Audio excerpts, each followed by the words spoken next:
All right, what's going on, everybody? So I want to talk briefly about a couple of things, but specifically this one doctor that I read today, Dr. Simone Gold, who was sentenced to, I think, a couple months in prison because of some roles she had in entering the Capitol building, among other things. But she's been deemed this, on one side, a misinformation, COVID, conspiracy theorist, on the other side, a fact and truth teller. And so I'm not here to argue those things. I have my views and I've shared them before, but I have to be very cautious about what I say. But she's been a very big advocate for speaking the truth, in the sense that research, the truth behind vaccines and about therapeutics and the availability of the studies and many different things, right? So she's been talking about that. She's known for that. But then she's been sentenced now to 2 months in prison. And so there's many people right now that are, whether it's the January 6th stuff or other things, I can think of,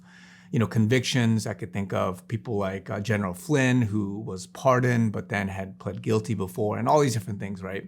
And so a lot of people that are doing good things and been smeared on one side and on the other side, been recognized as heroes. These people are out there fighting and doing different things, but then getting this treatment of either prison sentences, convictions, indictments, or whatever it is. And what I want to say is this. In the Bible, Paul, right, Saul, who became Paul, he was arrested many times. The disciples, they were persecuted.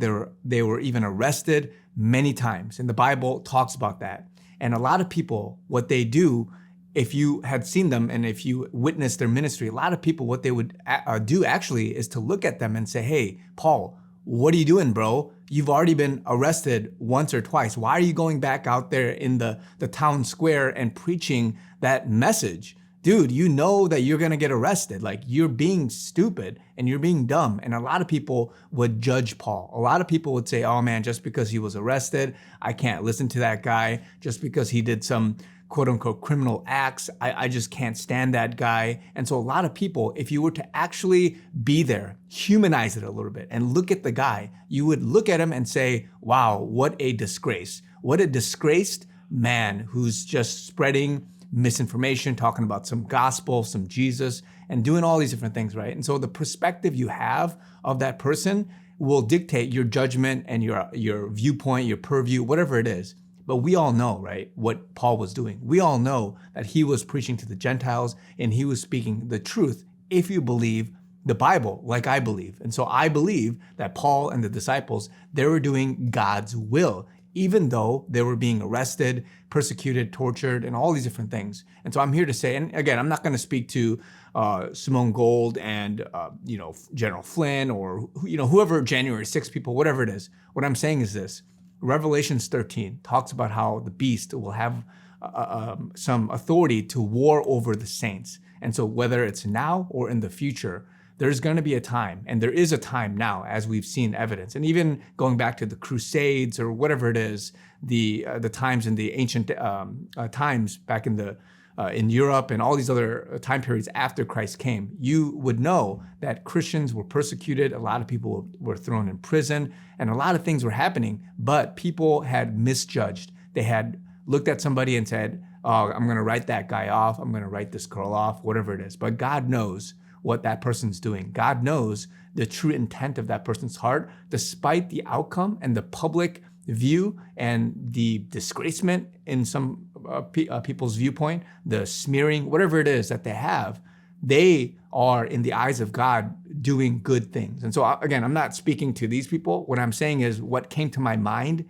was that a lot of people in this day and age and into the future, they're going to be warred against. People are going to go attack them and tell them, hey, this guy's a misinformation conspiracy theorist. Hey, this guy's a whatever name you want to insert and name calling that person. Oh, that Paul guy. Oh, he's such a, whatever, put any curse word in there, right? So these things are happening to a lot of people, a lot of saints, as the Bible calls it in Revelations 13, and many other things are happening in this time for which when you look at somebody, there's more than meets the eye. There's a lot of depth behind something. And I'm not here to say, hey, go out and do stuff to get yourself arrested. I'm saying that there's a lot of people that are standing up for freedom, for righteousness, for good things, and for truth, and for justice. And because of that, they're being looked at worst arrested, even put to death, whatever it is. But these things are happening right now as we speak. And so I just thought of that because I saw this person, and I respect this doctor, but she was sentenced to prison. And many other people are probably going to be sentenced to various levels of prison that might have been good and had done good work, or of course the justice that has to be done, which I've been talking about for a while, the evil that's transpiring, the uncovering of the darkness and what's happening, those things will be brought to justice as well. But I'm also saying that a lot of good people, they're being misrepresented, misjudged, and they're being convicted as well. And so I'm here to say that take heart. These people, they're doing things that only God knows truly what their heart intent is and what they have done in contribution to the kingdom and for the glory of God. So God bless you guys. Be encouraged. Love you guys. Talk to you guys very soon.